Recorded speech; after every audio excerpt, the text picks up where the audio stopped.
Good morning. Morning po. Ulit pa, isa pa. Good morning. Okay, salamat sa bawat isa na nandito. Salamat sa inyong mga awitan. Salamat muli sa inyong pagpapauna ngayong linggong ito na sambahin ang ating Panginoon. Ano po? For sure, gaya ng lagi nating paulit-ulit na sinasabi dito, ay may sasabihin ng Panginoon sa atin ngayon pong umaga buhat sa kanyang salita. Kaya sa ating pagpapatuloy, buksan na po natin ang ating mga Bibles sa Romans chapter 12, verses 1 and 2. Romans 12, verses 1 and 2. This is very familiar at marami sa atin na nakamemorize ito. Hindi ko about sa na magsitindig. Basahin natin ito ng sabay-sabay. Okay? Let's all stand and let's read this together. Ready? Begin. Therefore, I urge you, brothers and sisters, in view of God's mercy, to offer your bodies as a living sacrifice, holy and pleasing to God. This is your true and proper worship. Do not conform to the pattern of this world, but be transformed by the renewing of your mind. Then you will be able to test and approve what God's will is, His good, pleasing, and perfect will. Pagpalain po ng Panginoon ang pagkabasa ng kanyang salita, tayo po'y manalangin. Panginoon, salamat po sa panibagong buwan na inyo pong ipinagkaloob sa amin. Salamat po sa inyong pagpatnubay, pag-iingat, pangunguna, pagtuturo sa amin ng mga nagdaang buwan. Kami po ay nasa kalagitnaan na ng taong ito. Kami po ay nasa second half na. Panginoon, tulungan mo kami na magawa yung mga dapat namin gawin. Nawa ay kung ano man ang plano mo sa amin ngayong 2024 ay makita namin at maisagawa po namin, Panginoon, upang sa pagtatapos ng taong ito, makita po namin na natupad namin ang inyo po, Panginoong kalooban. Sa aming pag-aaral ng inyong salita, tulungan mo kami na maunawaan ito at maisagawa namin sa amin pong buhay. Ito aming dalangin sa pangalan ng Jesus. Amen. Makakaupo na po kayo. Alam niyo po, ang isa sa pinaka-exciting sa aking pag-aaral sa Bible School, noon pong nag-aral ako, from 1988 hanggang 1995, ilan siguro sa atin dito ay hindi pa pinanganak. Ano? Okay. Si Irvin, di pa pinanganak noon. 95, pinanganak ka na ba? Hindi pa. Kailan ko pinanganak? 2004 ko. Biro mo yun, ano? Matanda na ako na pinanganak siya. But anyway, ang isa sa pinaka-exciting po sa akin, ewan ko kay Ate Ruby, sapagkat nag-aral din siya sa Bible School at nag-abot kami doon kung saan ako pumasok sa Baptist Bible Seminary Institute. Pero ang pinaka-exciting sa akin, yung end of the year, yung banquet, graduation banquet, no? Sapagkat sa graduation banquet, hindi lamang yung mga graduates ang involved, kundi pati yung mga hindi pa gagraduate ng mga estudyante. Sa graduation banquet, maghahanap ka ng kapartner mo, no? Maghanap ka ng kapartner mo. Kahit sinong gusto mo na makapartner sa banquet na yun, kakain kayo, magdi-dinner kayo. So, that time meron akong girlfriend, no? At yung girlfriend ko ang aking in-invite, no? Kaya lang itong girlfriend ko parang laging tulog. So, yan. Kilala niyo ba yan? Kilala niyo yung lalaki dyan? Si Aleli yan. Meron kaming laging dinner, no? At tuwang-tuwa kami. At alam niyo, sabi ng aking teacher, ngayon ko nalaman, Eleno, na nalaman ko, Eleno, na smart ka pala. Sabi niya sa akin gano'n. Ako, bakit? Kasi siya ang pinili mo na maging girlfriend. Sabi ko doon sa teacher ko, sa tingin ko, mas smart yung girlfriend ko. Sabi ng teacher ko, bakit? Kasi akong pinili niya maging boyfriend. Di ba? Mas smarte ang aking girlfriend na ngayon ay asawa ko na. Ano po? Wala lang ngayon, nasa Boracay siya, may trabaho. Pero alam niyo po, pag sinabing smart ang isang tao, ang ibig sabihin nun, welcome, Tatay Will. Sa si Nanay Bel. Okay?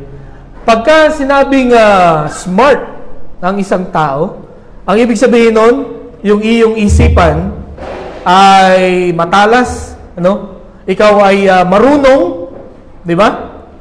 Madali mong maintindihan ang mga bagay-bagay. Pag sinabi mong smart ang isang tao. No? Smart ba kayo? O naka-smart lang? Ako, naka-smart lang ako na phone. Iba, naka-globe. Okay? Pero alam niyo po mga kapatid, kung merong isang bagay na dapat na sana maging maayos, ay yung ating pag-iisip. Di ba? Ngayong month of July, ano ba ang sa ating government? Ano ba ang buwan ng July? Month of Nutrition Month, no? Nutrition Month. At ang tema daw, according sa National Nutrition Council, ang tema this year ng Nutrition Month ay sa PPAN, sama-sama sa nutrisyon, sapat para sa lahat. Ano ba yung PPAN? Philippine Plan of Action for Nutrition.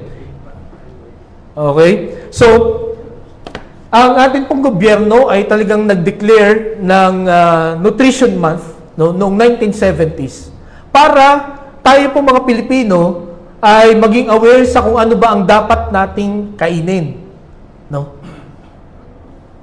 Para tayo po ay maging malusog. Kasi karamihan po sa mga Pilipino, no, ay overweight, no? At ang dahilan bakit overweight ay dahil sa mali ang mga kinakain. At dahil sa overweight, maraming karamdaman. Diba? So, ang gobyerno, ang Philippine Nutrition Council, nag-isip sila paano i-encourage ang mga Pilipino, especially, na maging healthy. Diba? At alam po ninyo, kung merong isang bagay na dapat maging healthy sa atin, ay hindi lamang itong ating physical na katawan, kundi itong ating pag-iisip. No? Maging healthy din po ito. Kaya ngayong month na to, atin pong pinag-uusapan, healthy or not healthy. Parang guilty or not guilty. Ano? No? Healthy ka ba o hindi ka healthy? Hopefully this month makikita natin kung ang ating pong buhay, ang ating aspeto ng mga buhay natin ay healthy sa liwanag ng salita ng Diyos. Hindi dahil sa ako'y expert na po sa nutrisyon, yung asawa ko expert. No? Hindi po ako doktor na expert pagdating po sa kalusugan ng bawat isa. Ako po ay isang abang lingkod ng Panginoon na nag-aaral ng kanyang salita na nakita ang instruction ng Panginoon paano po magkakaroon tayo ng maayos at malusog na pag-iisip. Okay? Kaya ngayon pong umaga, pinamagatan ko po ang atin pong mensahe, a renewed mind. Ano? A renewed mind. Ang binago na pag-iisip. Bakit mind? No? Kung babalikan natin itong Romans chapter 12, ito pong binasa natin, no po, nasulat ni Apostol Pablo, ang sabi niyan, sa verse 2, do not conform any longer to the pattern of this world, but be transformed by the renewing of your mind. Bakit mind? Hindi heart. Diba? Diba? Yung ating mga basketball players, puso. No? Laging puso. No? Pero mind, alam niyo po, na-discover ko sa aking pag-aaral, ang iyo daw nararamdaman at ang iyo daw kilos ay depende kung ano ang dinidikta ng utak, ng isip. Parang central processing unit sa ating computer. Kung ano ang naandun, kung ano ang laman ng CPU, yun ang lalabas sa mga computer ninyo, mga laptop ninyo. At alam niyo, kahit wasakin niyo yung mga monitor ninyo, di ba? Kahit wasakin niyo yung keyboard, at bumili kayo ng bago, yun pa rin ang lalabas kung ano yung nasa CPU. Diba? So, kahit na baguhin natin ang ating damit, kahit na magparitoke tayo ng muka, kung ang isip natin ay hindi maayos, lalabas at lalabas pa rin kung ano yung nilalaman ng ating isip. Kaya ang sabi dito ni Apostol Pablo, renew your mind. Kailangan baguhin mo ang iyong pag-iisip, no? Hindi yung puso, yung pag-iisip, no? Alam niyo po, one time iniisip ko, bakit kaya nakakalungkot dito sa Pilipinas, ano? Ang tindi ng corruption, diba? Yun nga, sa biyaya ng Panginoon, kami po ay nakapunta sa South Korea. Ang ganda po doon. No? CR pa lang sa public, yung public CR pa lang, pwede ka nang matulog kasi ang bango, ang linis. Samantalang dito, pagka nag-CR ka sa gasoline station, parang hindi ka makapasok. Parang malayo pa lang, alam mo na. No? Amoy mo na kung ano ang kung gaano kabaho siya at kadumi. Di ba? Pero sa ibang bansa, they are well disciplined. No? Ang laki ng mga daan. At yung mga sasakyan talagang dumadaan sa dapat nilang daanan at tumatakbo ng dapat nilang bilis ng takbo. Napaka-disiplinado. Ano po. At yung kanilang subway station, yung kanilang tren po, ay efficient. Parang kahit kahit wala kang kotse, ay mabilis ka makakarating dun sa pupuntahan mo. At kahit maligaw ka, mabilis ka makakabalik. Kasi ang tren nila paikot lang. Ikot lang. May ikot mo na yung buong syudad, no? Pagka sumakay ka ng tren. Okay? At bihira dun ang nadidelay, bihira ang nasisiraan. Napakaganda. Pero pagdating dito sa atin, sa Pilipinas, airport pa lang, no, iba na yung amoy, no? Hindi naman sa sinisiraan ko ang ating bansa. Pero nakita ko lang yung difference. No? Bakit kaya ganon? No? Sometimes naisip ko, paano kaya mababago ang ugali ng mga Pilipino? Di ba? May nagsuggest, kailangan patayin mo lahat. Patayin mo lahat. Pero sa pag-aaral ko po nitong talatang ito, you don't need to kill all people. You just need to renew the mind. Kailangan baguhin ang takbo ng utak. Okay? Ito pong Book of Romans, katulad po ng ating napag-aralan nun, ay sinulat ni Apostol Pablo nung siya ay nasa, ito po yung addressee nitong letter na ito. Si Apostol Pablo po ay nasa Corinth nung sinulat niya itong Book of Rome. At nung sinulat niya po ito, hindi pa siya nakakapunta sa Rome. Okay? At yung church sa Rome, hindi po siya nagsimula. No. Pero gusto niyang puntahan sapagkat matindi ang kanilang pananampalataya. Nung sinulat ito ni Pablo, itong Book of Romans, wala pang persecution that time. No. Pero ina-anticipate na niya yung coming persecution sapagkat dito po sa bandang ito, matindi na yung persecution. Okay? So, ang ginawa ni Apostol Pablo, nung sinulat niya itong Book of Romans, in-establish niya yung doctrine, no? Yung dapat nilang paniniwala tungkol sa Diyos. Sabi ng mga Bible scholars, ito pong Book of Romans ay divided into two. No? Ito po ay 16 chapters. Yung chapters 1 to 11, ang itinuturo po ni Apostol Pablo doon ay ano ang kondisyon ng tao. No? Tayo pong lahat ay makasalanan, tayo pong lahat ay pupunta sa impyerno. At pinakita rin doon yung napakalawak, napakalalim na awa ng Diyos sa atin. Na sa kabila na tayo po'y mapaparusahan because of our sins, tayo po'y iniligtas ng Panginoon. Naawa siya sa atin. Wala siyang nakitang maganda, kaya tayo iniligtas. Hindi po. Kundi ang dahilan bakit niya tayo iniligtas ay nahabag po siya sa atin. And then pagdating po sa dito sa chapter 12, kaya kung mapapansin ninyo, ang nakalagay ay therefore, parang conclusion ito. No? Yamang naawa ang Diyos sa inyo sa kabila na kayo ay makasalanan, no? Na tayo ay pupunta sa impyerno. Binigyan tayo ng kaligtasan. Ang sabi dito, therefore, no, or yung conclusion, dapat ganito ang gawin ninyo. Okay? So, from chapter 12 hanggang 16, puro practical application po ito. No? Ano ang dapat mong gawin bilang tagasunod ni Kristo. Okay? So, may tatlong importanteng katotohanan tayo makikita tungkol sa paano babaguhin ang atin pong mga isipan. Okay?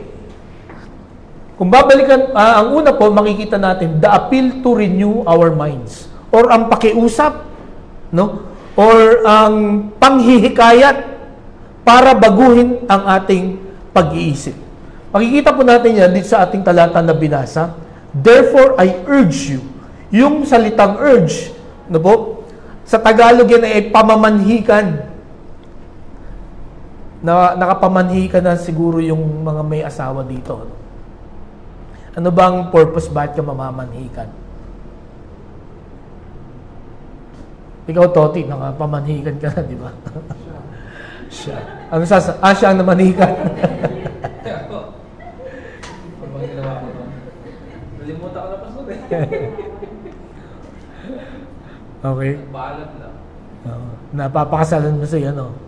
Ako din, nung namanhikan ako, mag-isa lang ako, wala na akong parents eh. Wala na akong, yung mga kamag-anak ko, yung tsuhin ko, mga may sakit na. Saka malapit lang naman, naglakad lang ako papunta doon sa bahay ng wife ko. Parang 300 meters away lang sa bahay namin. So, pumunta lang ako doon. Yun nga, kinausap ko yung parents, no? At yun nga, sinabi ko na, ito po ang aking plano, no po, ito po ang gagawin namin. At awa ng Diyos ay pumayag naman. No? So, ano bang ibig sabihin ng pamamanhikan? Kukumbinsihin mo siya na yung gagawin mo ay kailangan mong gawin. Papapayagin mo siya. So, si Apostol Pablo, ang sabi niya dito, mayaman ang awa ng Diyos sa atin. No? I urge you, brothers and sisters, to offer your bodies as living sacrifice, holy and pleasing to God. So, hinihikayat niya lahat ng mga tagasunod ni Kristo na ialay yung kanilang buhay, no, para sa Panginoon. Alam nyo, itong dalawang ito is contrasting, living sacrifice. Kasi living, buhay, ang sacrifice, noon, basta sinabi mong sakripisyo, papatayin at susunugin. Kaya parang ironic tong dalawang to. Pero ang punto dito ni Apostol Pablo, ang inyong pag-alay ng inyong buhay ay hindi dapat yung patay na, kundi habang malalakas pa kayo, ialay nyo na ang inyong buhay sa Panginoon. Ano bang ibig sabihin nun?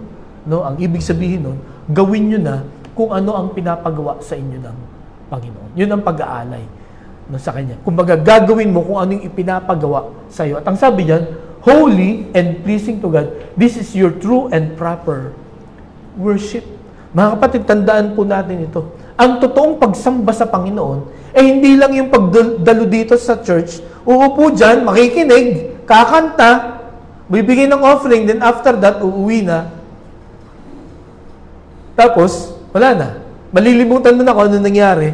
Then, susunod na ulit ang isang linggo, pupunta ka ulit dito, makikinig, kakanta, after that, babalik na. Hindi po yun ang worship. Ang worship po ay katulad na sinasabi dito ni Apostol Pablo, that you offer your life to the Lord. Na parang sinasabi mo, Lord, bahala ka na sa buhay ko. No? Kung ano ang gusto mong mangyari sa buhay ko, yun ang susundin ko. Hindi ko susundin kung ano yung gusto ko, kundi kung ano ang gusto mo. Kaya, mga kapatid, ganito, nawa, every time na tayo po ay pupunta sa church, no, yun po ang mental preparation na dapat nating gawin. Na sa pagpunta ko sa church, I want to know the will of God. I want to know kung anong gusto ipagawa sa akin ng Panginoon. At yun ang gagawin ko. Hindi yung gusto ko lang makita ito, kaya ako pupunta. No? Or gusto ko lang makasama ang mga taong ito, kaya ako pupunta. Pagka ganun po ang motive natin, paano kung wala sila? Di ba? Naku, laging absent naman pala yung gusto kong makita. Hindi na lang ako pupunta. Di ba? Ang dapat po na intention natin every time na tayo pupunta sa church is to know the will of God. And once we know it, we obey, we follow kung ano ang kalooban po niya. Yun ang tamang pagsamba. At ang sabi pa dito, do not conform to the patterns of this world, but be transformed by the renewing of your mind, that you will be able to test and approve what God's will is, His good, pleasing, and perfect will. Okay, ganito po. Nilagay ko pong green itong by the renewing of your mind, sapagkat ang lahat lahat ng ito na read ay mangyayari when your mind is renewed. Hindi mangyayari itong i-offer mo yung body mo sa Panginoong Jesucristo. No? Hindi mangyayari na hindi ka magko-conform sa pattern of this world at magta-transform ang buhay mo kung hindi renewed ang iyong mind. Pagka ang utak mo ay katulad pa rin ng kung ano ang kalakaran sa mundong ito. Okay? So, mamaya titingnan natin, what is the problem of our mind? Ano ang problema ng utak natin, ng isip natin? Pero ang gusto ko pong sabihin dito, ito ang ipinapakiusap ni Apostol Pablo sa mga Roman believers. You renew your mind para mangyari itong mga bagay na ito. At yan din po ang ipinapakiusap ni Apostol Pablo sa atin din ngayong umagang ito. We need to renew our mind. Okay? So ano ba ang nasa utak natin? Bakit kailangan itong i-renew? Basahin nga po natin ang 1 Corinthians chapter 4, verses 3 and 4. Ready? Begin. And even if our gospel is veiled, it is veiled to those who are perishing. The God of this age has blinded the minds of unbelievers so that they cannot see the light of the gospel that displays the glory of Christ, who is the image of God. Ano ang problema ng ating mga isipan? It is blind. Okay? Bulag, walang nakikita. Kaya nga sabi dito, so that they cannot see the light of the gospel that displays the glory of Christ, who is the image of God. Kaya hindi maintindihan ng tao, no, ang tungkol sa Panginoong Jesucristo, kahit na ilang beses mong paulit-ulit na binabahagi ito, kaya hindi mo siya maintindihan because your mind is blind. At sino ang bumulag nito? The God of this age. Pagka small letter ang ginamit na God sa Bible, ang ibig sabihin nun, yan yung Diablo. Okay? He is the devil. Pagka capital G, yun ang Diyos natin na sinasamba. So, the devil has blinded the minds of the unbelievers. Okay? Kaya, kailangan ma-renew ito. Kasi bulag tayo. No? Bulag ang mga tao.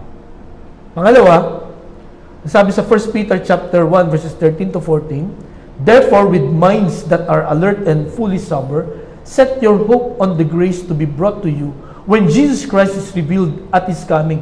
As obedient children, do not conform to the evil desires you had when you lived in ignorance. Okay?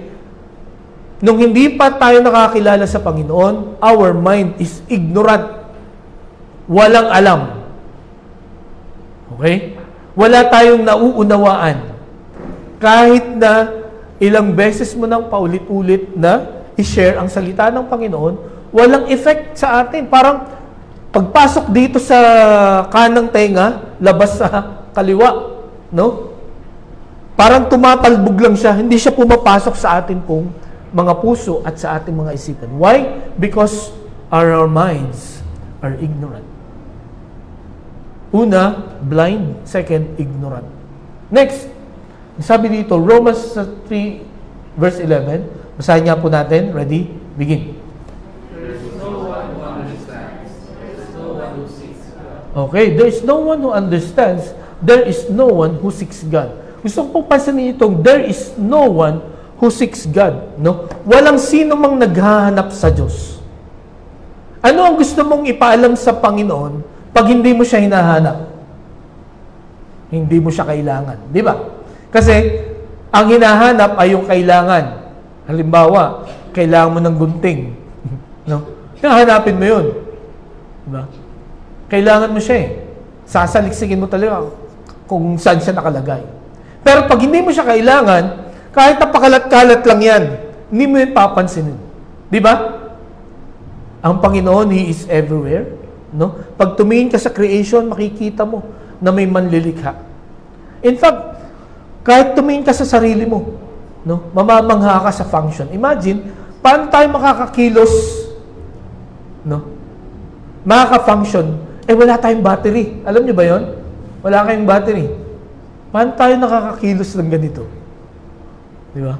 sa mga kabataan dito, no, sa paglalaro ng basketball, paano ka nakakalaro ng ganong kalakas? Paano ka nakakatalon ng ganong kataas? Walang battery, walang kuryente. No, hindi tayo sinasaksak para ma-charge, di ba? Nakakamangha ang creation ng Panginoon sa atin. Pero sabi dito, there is no one who seeks God. Ano po ang ibig sabihin niyan? Pride. Our mind is proud. No? Mayabang ang ating isipan. Kasi pag hindi mo kailangan ng isang tao, nagmamalaki ka na, di ba? Hindi kita kailangan. No? Nakakuha niyo po ang aking punto. Ang isang tao na hindi kailangan ng Diyos, nagmamataas yun. Akala niya, kaya niyang mabuhay nang wala ang Diyos. That is the greatest mistake na pwede po nating makumit. Pagka naisip natin, or kahit sumagi lang sa isip natin, na hindi ko kailangan ng Diyos. Okay? Kailangan ma-renew ang isip natin. No? Hinihikayat tayo ni Apostol Pablo na baguhin ang ating utak. Because our mind is proud. No? Hindi lamang ito blind, hindi lamang ignorant, but it is proud. No? Mayabang. At ang panghuli, ang sabi dito, for although they knew God, they neither glorified Him as God, nor gave thanks to Him, but their thinking became futile, and their foolish hearts were darkened. Although they claimed to be wise, they became fools, and exchanged the glory of the immortal God for images made to look like a mortal human being, and birds and animals and reptiles. So makita po natin dito kung gaano ka dilim, gaano ka foolish ang mind ng isang tao. Imagine, nasabi dito, and exchange the glory of the immortal God for images made to look like a mortal human being, and birds and animals and reptiles. Mga kapatid, magtataka tayo, bakit, or sa akin po mga Bible studies, may nagtatanong, bakit wala kayong mga images? No, na kung saan kayo nagpipray, kung saan kayo lumuluhod, no? Bakit wala? Ito po ang maliwanag na sagot. No? At ang sabi po sa 10 utos, huwag kang gagawa ng image, no? Na makikita mo sa langit, sa lupa, at maging sa ilalim ng lupa. Okay? Bawal yun sa Panginoon. Okay? And then, ang sabi dito nga, dahil sa katigasan ng ulo ng mga tao, pinagpalit nila yung kaluwalhatian ng kumbaga ng walang hanggang Diyos sa mga imahe na kamukha ng mga mortal human being, mga ibon, mga hayop, at mga reptiles. No, yung mga hayop na nakikita mo sa tubig, mga palaka, mga sawa. Okay? Bakit ayaw ng Panginoon to? I think na-discuss ko na ito sa inyo. Bakit ayaw ng Panginoon na gumawa tayo ng mga images na dapat nating na ating sasambahin? Hindi tawag dito, okay lang na magkaroon tayo ng picture. Diba? Okay lang yun for memory. Pero kung ikaw ay magpapapicture para may sambahin ka, yun ang hindi katanggap-tanggap sa Panginoon. Okay? At nagtataka ba kayo, bakit nung panahon ng Panginoong Jesucristo, nung panahon ni Moses, walang camera or wala man lang nakaisip mag-drawing? Inalaw ng Diyos yun. No? Na walang makaisip mag-drawing ng muka ng Panginoon. No? Para wala tayong sambahin. Para maging consistent ang Panginoon sa kanyang salita. At ito po ang isa pang na-realize ko. You cannot paint, or an imperfect person cannot paint a perfect God. Kuha niyo po? Hindi mo pwedeng ilarawan ang perfection ng Panginoon. At kung sakaling pilitin mong ilarawan, may insulto lang ang Diyos. For example, binigay ko na rin itong illustration. Kung halimbawa, humihingi kayo ng picture sa akin. Pastor, pahingin naman ng ID. Kailangan lang. Binigay ko yung picture ni Piolo Pascual. May insulto ba ako doon? May insulto ako noon. Hindi yan, Pastor, ang picture mo. Hindi. Di ba, hindi ko ba kamukha yan? Hindi. Kahit pagka nakausap niyo ang asawa ko, kahit na, Saang anggulo, kahit pabaligtad, hindi yan kamukha. Pero kung halimbawa nakita mo na, yun nga, yung mukha ni Piolo Pascual, ang sinasabi lang yan ang mukha ni Pastor Eleno. Di ba may insulto yung, may insulto ako. Kahit nagwapo si Piolo Pascual, hindi ako yun. Di ba? At yung mga mukha na makikita natin ngayon, yung mga images, no, pag tinanong nyo sila, kung sigurado silang yan ang mukha ni Jesus, sasabihin ng lahat yan. Walang makakapagsabi na yan ang mukha niya. Kaya nga, ginawa ng Panginoon na walang makapag-drawing. Kasi hindi mo siya maipinta ng eksakto. Di ba? Para sa Panginoon, mas mabuti pa na, yun nga, dumirekta ka na lang sa Kanya, kahit hindi mo siya nakikita. Kasi gusto niya na by faith, no, sa pamagitan pananampalataya, natin siya sasambahin. Okay? So, ang utak ng tao ay naging mangmang. No? Foolish minds. Bakit? Ipinagpalit ng mga tao ang makapangyarihang Diyos, no, sa nilalang. Parang halimbawa, mag-boyfriend kayo, no? Nag-break kayo ng boyfriend mo. Kasi hindi naasikaso ng boyfriend mo yung aso nyo. Yung aso niya. Nawawalan ako ng oras dito sa aking mga aso. Kaya break na tayo. Di ba ang laking insulto nun? No? Pinagpalit ka sa aso. No? Although sa panahon natin ngayon, talagang may animal rights na. Pero parang ganito yun, ano? Pagka ang tinitingnan mo na Diyos, no, or pinapanalanginan mo, hiningan mo ng tulong, ay isang imahe, we are insulting God. Kasi ang ating sinasamba ay nilalang. Ang dapat sambahin natin ay yung lumalang. At ang instruction ng Creator natin, don't make any image. Pero still, because of the foolishness of our minds, ganito po ang ginawa ng mga tao. Okay? At again, hindi lamang po mga images ang idols natin, mga kapatid. Ito yung mga bagay na, katulad ng definition natin, ito yung mga nilalagay natin sa pag-itan natin at ng Diyos. Ito yung tinuturing natin na mas mahalaga pa sa Panginoon. Sometimes ito yung ating mga relationships. Sometimes ito yung ating mga trabaho. Sometimes ito yung ating mga kaibigan. No? Pagka yung panahon na tayo ay sasamba sa Panginoon, dumating ang Dabar Cards. No? Huwag ka munang mag-church, mag-outing muna tayo. O sige, outing. Kuha niyo po ako? No? Bihira sa atin yung sinasabi na, hindi ako sasama. Pupunta ako sa church. Bihira, di ba? Ang nagsasabi sa atin nun. Or have you ever tried that? No. Hindi ako mag-schedule ng kahit anong trabaho pag Sunday. Because that's the time I will go to church. Sana po ay matutunan po natin na gawin ang mga bagay na yun.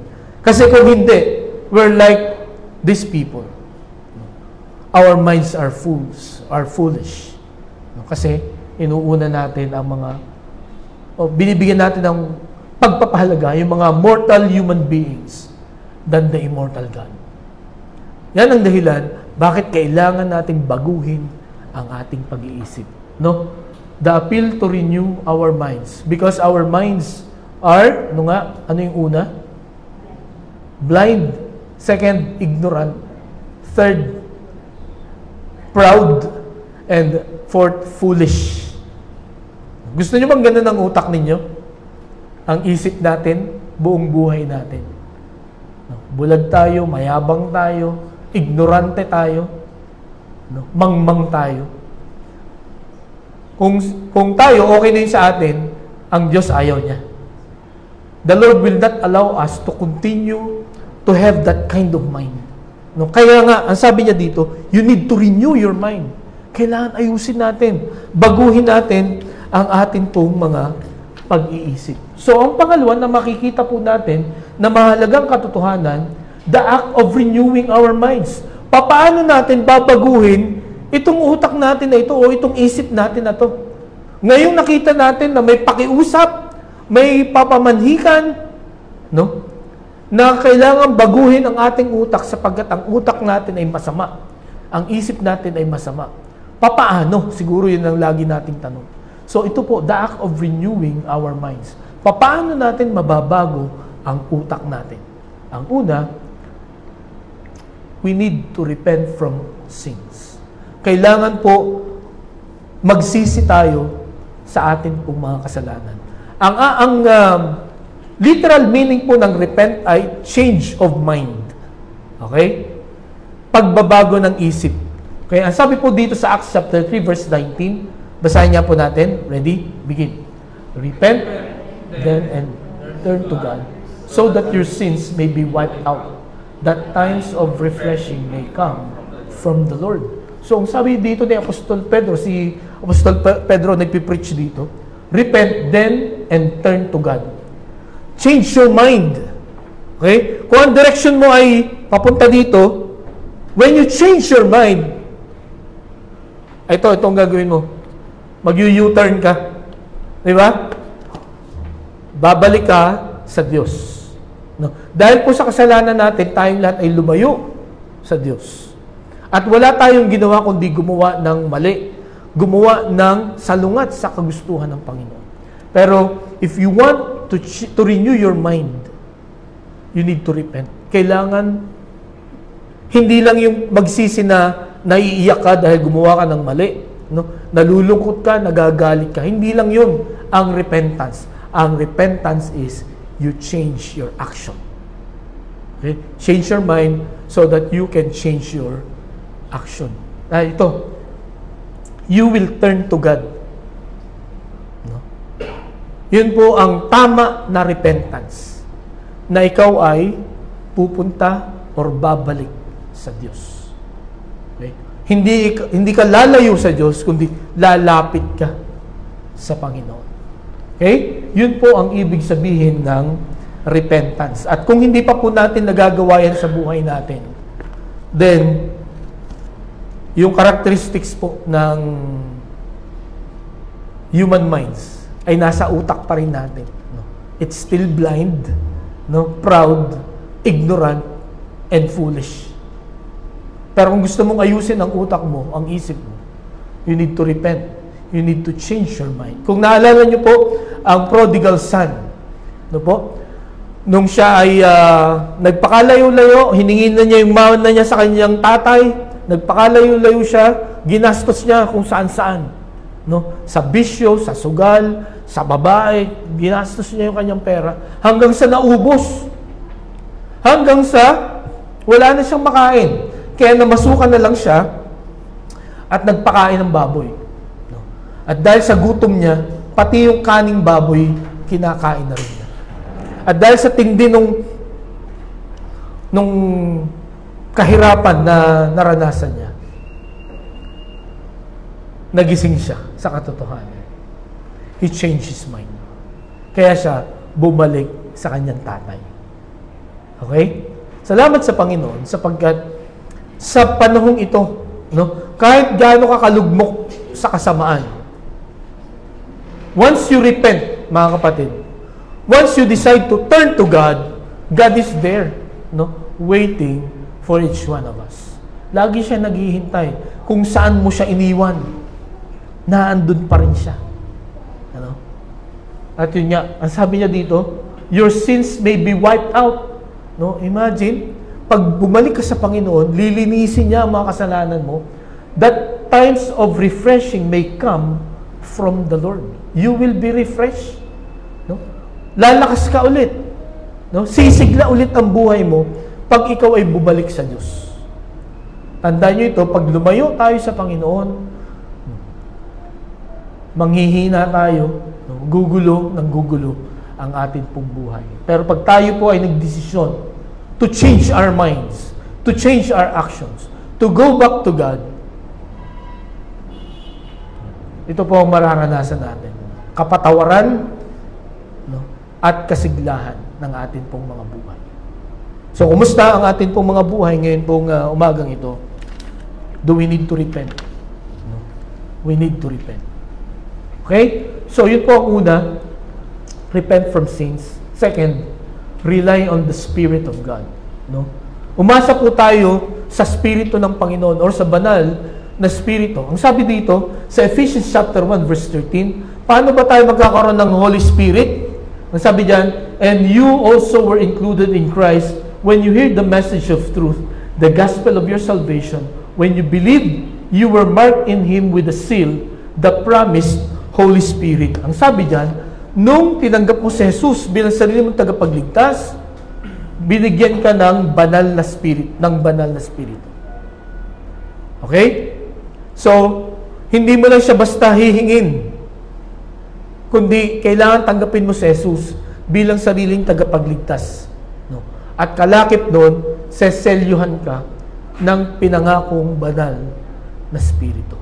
So, sa umagang ito, kung tinanggap mo si Jesus bilang sariling tagapagligtas, you have the mark of the Holy Spirit. Ang banal na spirito ay nananahan po sa atin pong buhay. Gaano ba kahalaga ang banal na spirito sa pagbabago ng ating pong utak?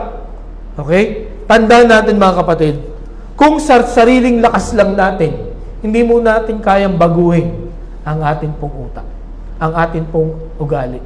No? Gaya ng kwento ko sa inyo noon, nung ako po ay grade 5, sabi ko, magpapari ako. No? Kaya magpapakabait ako. Hindi ko aawayin yung kapatid ko. Kasi lagi kami nag-aaway everyday. No? Lagi, as in. Naiinis ako lagi sa kanya. No? So sabi ko, hindi ko aawayin ng buong araw itong kapatid ko kasi gusto kong maging pare. So 6 o'clock in the morning, magkasama na kami. Pagdating ng 9 o'clock in the morning, sabi ko, hindi ko kaya. Hindi ko kaya magpakabait. Hindi ko kayang magpare. Hindi ko kayang baguhin ang isip ko. Kasi every time na naririnig ko yung boses niya, every time na may ginagawa siyang hindi ko gusto, naiiyamot talaga ako, nasisira yung diskarte ko. Nung ako po ay bata, ganun po ang aming relasyon.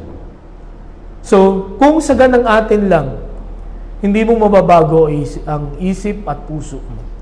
Yung ibang mga ladies ay mga nakausap ko, sabi niya, sinagot ko tong lalaking ito kasi gusto kong baguhin ang ugali niya.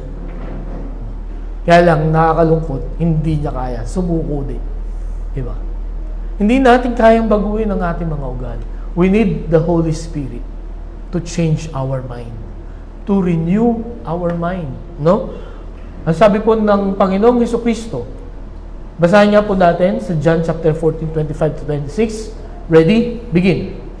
All this I have spoken by the Spirit. But the Advocate, the Holy Spirit, whom the Father will send in my name, will teach you all things and will remind you of everything I have sent to you. Ang banal na Espiritu po, napapalit sa Panginoong Jesucristo, ipapaalala niya ang lahat ng mga bagay, no? Siya ang magpapaalala ng lahat ng sinabi niya ng Panginoong Jesucristo, no? Sa atin, no? Siya ang magtuturo sa atin, no? Kung gaano ka makapangyarihan ang salita ng Panginoon pagka sinunod mo yun. Okay? Then, ang sabi pa sa John 16:12-13, I have much more to say to you, more than you can now bear. But when He, the Spirit of truth, comes, He will guide you into all the truth. He will not speak of His own, He will speak only what He hears, and He will tell you what is yet to come. Napakahalaga mga kapatid ng banal na spirito nasa buhay po natin. Sapagkat ang banal na spirito ang gagabay sa atin para maunawaan ang katotohanan. Okay? Sapagkat sa buhay pong ito, ang daming deception na nangyayari. Ang daming mga mandaraya. Di po ba? At pagka hindi mo alam ang katotohanan, isa ka sa madadaya. Isa ka sa maniniwala sa mga maling paniniwala, maliligaw at mapapahama ka. Nasubukan nyo na bang dayain? No? Nasubukan nyo na ba na pumunta doon sa Quiapo, bumili kayo ng one time bumili ako ng grapes doon, no? 100 ang pera ko. At 50 pesos yung yung grapes. Ang sinukli sa akin ay 20. Sabi niya, yan lang po ang sukli. Sabi ko, 100 yung o yung binigay ko sa'yo. Hindi po. Basta yan lang po ang sukli. Diba? At yung tawag yung nahuli kasi merong isa na na nakita sa CCTV na may mabilis yung kamay niya. No? Pero ako nabiktima ako. Diba? At nakakagalit pagka dinadaya ka, diba? Pag nadaya ka. You know why? Kaya tayo nadadaya. Hindi natin alam ang truth. So dito, ang banal na spirito, pagka nasa atin, He will tell us the truth. Okay? Ituturo niya sa atin yung katotohanan. At pagka alam natin ang katotohanan, hindi tayo madadaya. No? Hindi tayo magkakamali at hindi po tayo mapapahamak. Okay? Kaya napakahalaga ng banal na spirito po para sa pagbabago ng atin pong pag-iisip. Okay? Paano magkakaroon tayo ng Holy Spirit?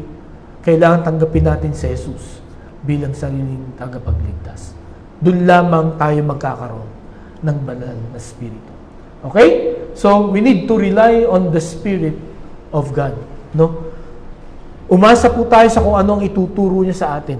Hindi nyo ba napapansin na every time na kayo nagbabasa ng Bible, may times na hindi tayo siya maintindihan. Di ba?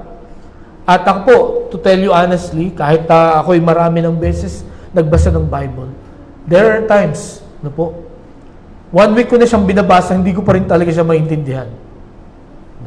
Hindi ko pa rin, parang, ano bang ibig sabihin ito? And many times, ito pong mensahe ko sa inyo, parang ang tagal ko bago siya anong tawag doon? Mabuksan. Maintindihan. Kailangan talaga ng kapangyarihan ng banal na spirito. Marami na ako komentaris na binasa, ibang mga mensaheng binasa, wala pa rin akong maintindihan. Pero once you really ask the Lord, ask the Holy Spirit to reveal to you the richness of His Word, makikita mo, nag-aano na siya. Nagkakaroon na siya ng formation. Unti-unti mo siyang naiintindihan. Okay? Yan po ang function ng Holy Spirit sa atin. So, ang pangatlo, we need to read the Scriptures. Okay? Kailangan magbasa tayo ng salita ng Panginoon. Kasi dito natin makikita yung mga sinabi ng Panginoong Hesukristo. At dito natin makikita yung mga instructions niya na magbabago ng atin pong pag-iisip. Okay? Lagi kong sinasabi ito, yung Proverbs chapter 15 verse 1. Ang sabi doon, a soft answer is better than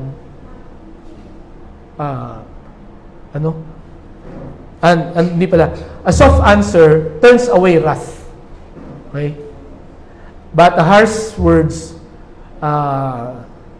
stir up anger. Okay? Ano po ang nakita ko doon, doon sa talatang yun? A soft answer turns away wrath.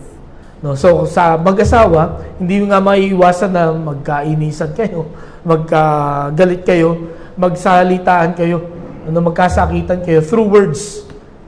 Pero every time na naalala ko yun, pagka kami ay nagkakaroon ng confrontation, soft answer.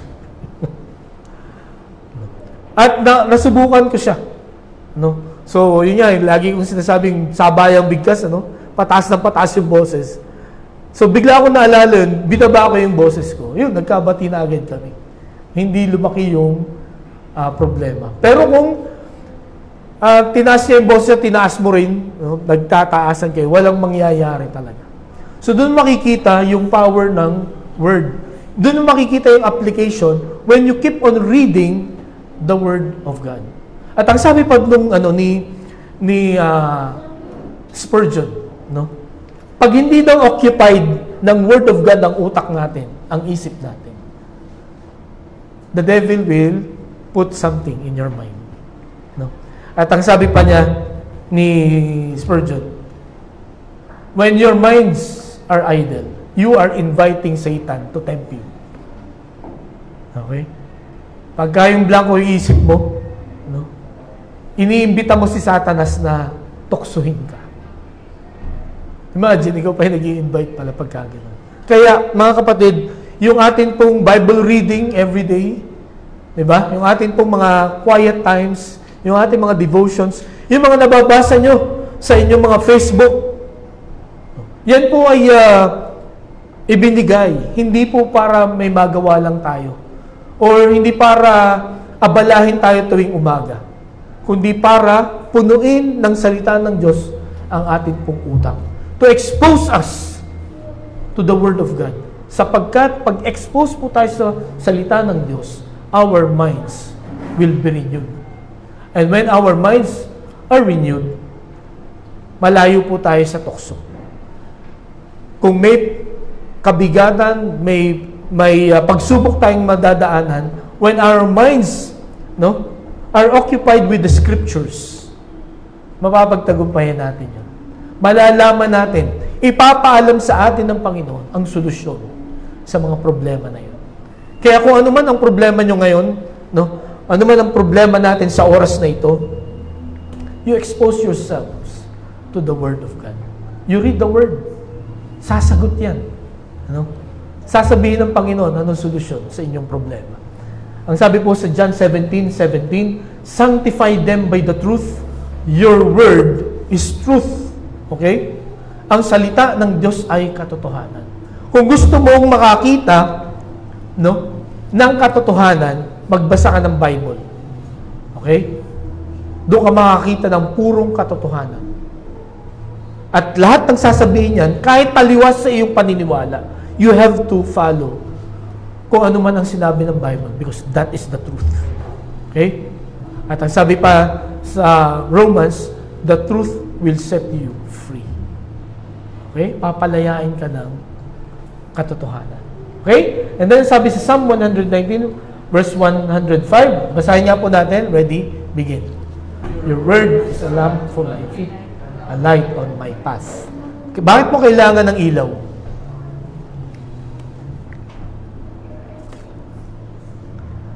Bakit mo kailangan ng ilaw?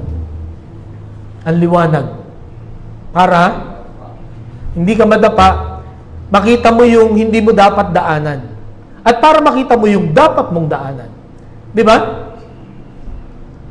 So when you expose yourself to the Word of God, makikita mo yung mga dapat mong iwasan at yung mga dapat mong puntahan.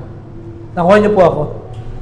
Kaya si King David, nung sinulat niya ito, bihira siyang magkamali. In fact, hindi nga siya natalo. Kasi every time na may kalaban siya, lagi siya tumatawag sa Panginoon. No? Lagi niyang iniintay kung anong instruction ng Panginoon. At kung anong instruction niya, yun ang kanyang sinusunod.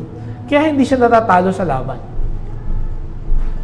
Kaya mga kapatid, ngayong umaga, kung gusto niyong hindi matalo sa laban, read the Scriptures and obey it.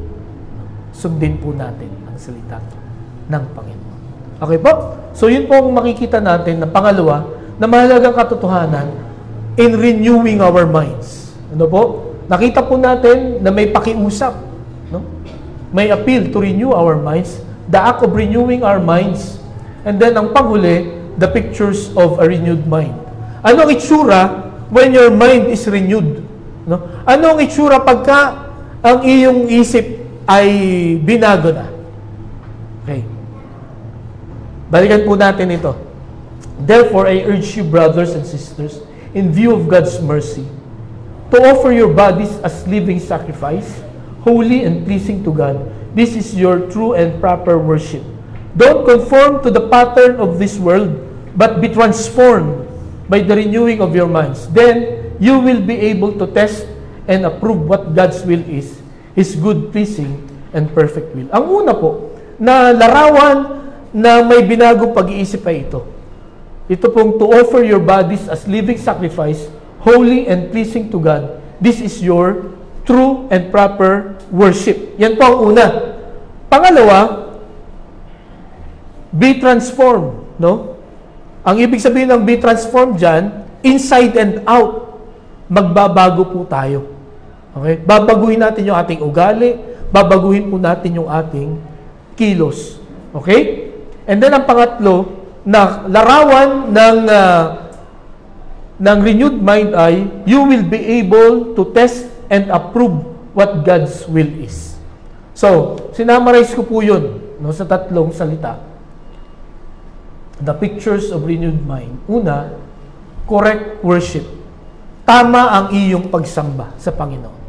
Paano ba ang tamang pagsamba sa Panginoon? You offer your life to the Lord. Okay? Na ang ibig sabihin, katulad ng sinabi ko kanina, when you offer your life to God, sinasabi mo, Lord, bahala ka na sa buhay ko. Kung anong gusto mo, yun ang susundin ko. Okay? Ilang beses nyo nang inialay ang inyong buhay sa Panginoon. At kung nung inalay nyo ba ang inyong buhay sa Panginoon, meron ba kayong ganong pag-iisip na kung ano ang sasabihin mo, Panginoon, sa akin, yun ang susundin ko. Okay? Mga kapatid, ngayong umaga, hindi tayo totoong sumamba sa Panginoon kung hindi ganun ang ating sasabihin sa Kanya. Okay? Hindi kumpleto at hindi tama ang ating pagsamba. Kung gusto lang nating makinig, then after that, wala na. Okay? Dapat susundin natin anong gusto niya. Pangalawa, change lives. Ang sabi doon, transform lives. Ano ba ang ibig sabihin ng change life o binagong buhay? Isang buhay na hindi sumasang-ayon sa kasamaan ng mundong ito. Okay? Sabi ng iba, okay lang magsinungaling basta hindi matindi. Yung white lies lang. Okay lang yan.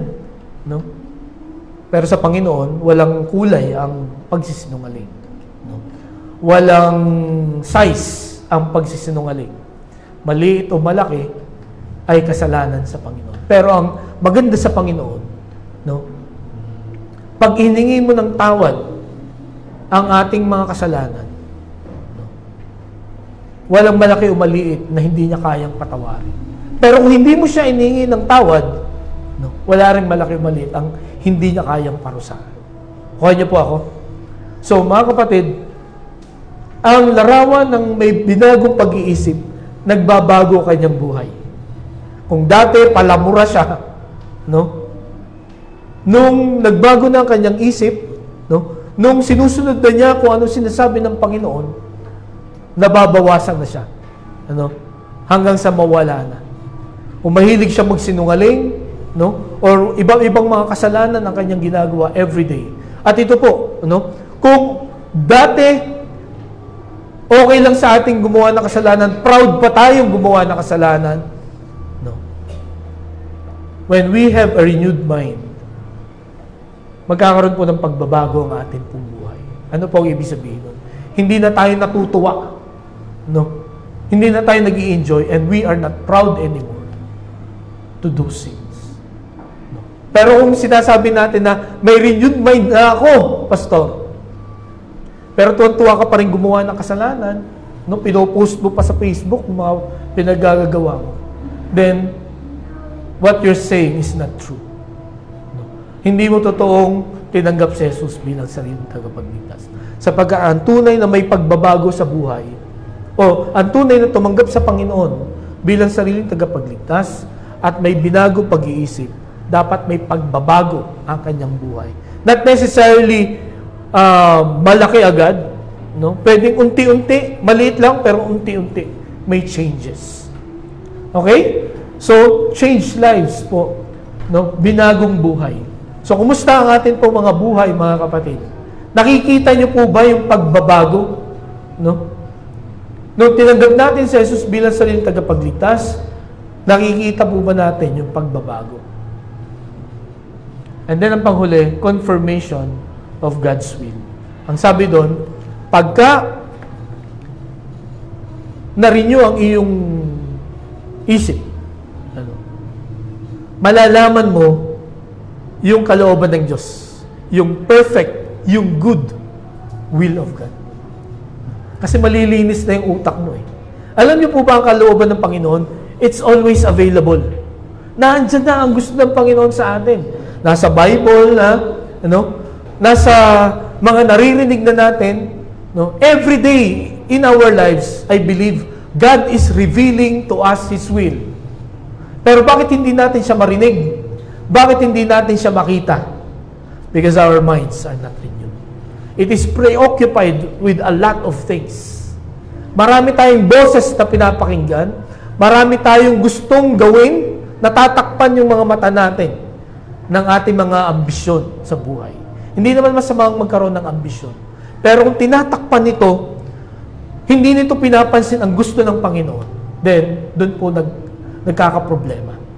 Dapat ang number one priority natin sa buhay po natin is to know the will of God. Ano ba ang gusto ng Panginoon sa buhay? Malalaman nyo yan, mga kapatid, when your mind is renewed. No? Kaya sa umagang ito, kung hinahanap mo ang kalooban ng Diyos, sabihin mo sa banal na Espiritu, please, renew my mind. Ayusin mo po ang aking isipan. Alam niyo po, maraming panahon sa buhay ko na hinihingi ko ang kalooban ng Panginoon. No? Ano ba, Lord, ang gusto mo na gawin ko sa buhay ko? And many times in my life, hindi ko makita. No? Lumilipas ang panahon, hindi ko siya makita. Until I studied these verses. You need to renew your mind. Okay? So mga kapatid, kung gusto nyong malaman ang kalooban ng Panginoon, that good and perfect will of God, renew your mind. Okay? So, yan po ang ating makikita ngayon pong umagang ito sa atin pong